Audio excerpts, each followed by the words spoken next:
Hello friends, कैसे हैं आप लोग। तो फिर से एक नई वीडियो में आप लोग का स्वागत है। एआई इंजीनियर अतुल सुभाष के 4 साल के बेटे व्योम को पुलिस अब तक क्यों नहीं खोज पाई। अतुल के माता पिता पोते को खोजने और कस्टडी के लिए सुप्रीम कोर्ट तक पहुंच गए। उन्होंने कोर्ट में हैबियस कार्पस याचिका भी लगाई। याचिका में बच्चों के पालन पोषण के लिए कस्टडी की मांग की है। उम्मीद है कि सुप्रीम कोर्ट से न्याय मिलेगा। अगर वहां भी न्याय नहीं मिला तो राष्ट्रपति के पास जाकर न्याय की गुहार लगाएंगे। इस घटना पर अदालत ने उत्तर प्रदेश, हरियाणा और कर्नाटक के सरकारों को नोटिस जारी करके बच्चे की स्थिति की जानकारी 7 जनवरी तक देने को कहा था। अब सवाल उठ रहा है कि पुलिस अब तक बच्चे को सामने क्यों नहीं ला पाई है। अगर बच्चा मिल भी गया तो उसकी कस्टडी किसे मिलनी चाहिए?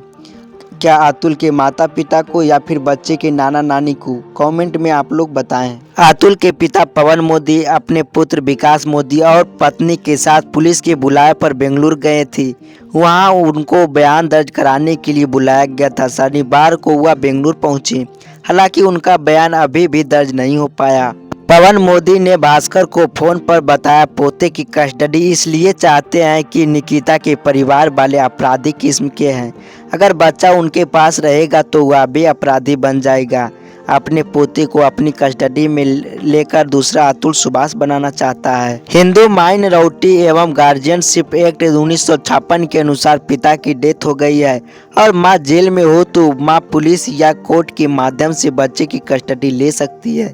कानूनन एक बच्चे की कस्टडी का पहला अधिकार माँ या पिता का ही होता है। सुप्रीम कोर्ट के वकील डॉक्टर एपी सिंह का कहना है एक्ट के अनुसार तो बच्चा पर माँ का अधिकार ज्यादा दिखाता है, लेकिन यह परिस्थिति विपरीत है। यहाँ कोर्ट बच्चे की सलामती को ध्यान में रखकर फैसला ले सकता है। दादा दादी को अधिकार मिल सकता है। सुप्रीम कोर्ट की सीनियर एडवोकेट मीनाक्षी अरोरा ने कहा अभी बच्चे की देखभाल के लिए दादा दादी ही बाहर है।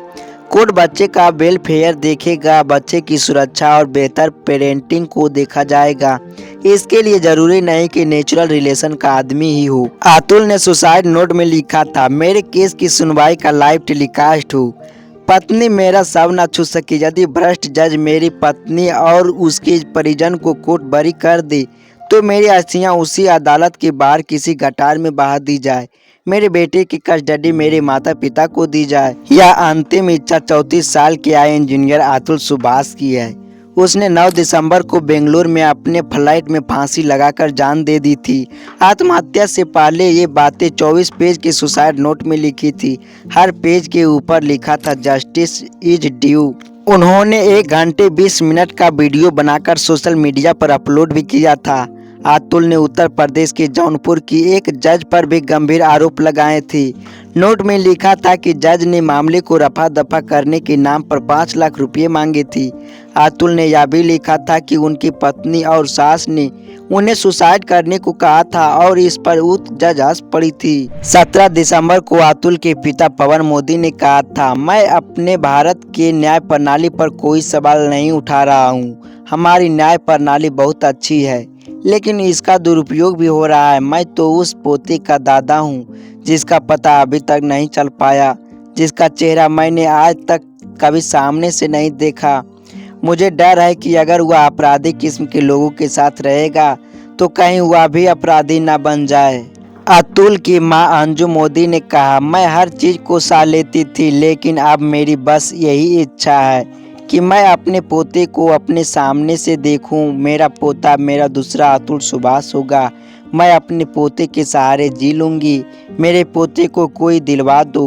अभी तक व्योम का कोई पता नहीं चल पाया। वह कहाँ है, किसके साथ है? पुलिस भी उसकी लगातार छानबीन अभी कर ही रही है। आज के लिए इतना ही। मिलते हैं किसी नेक्स्ट वीडियो में, तब तक के लिए जय हिंद।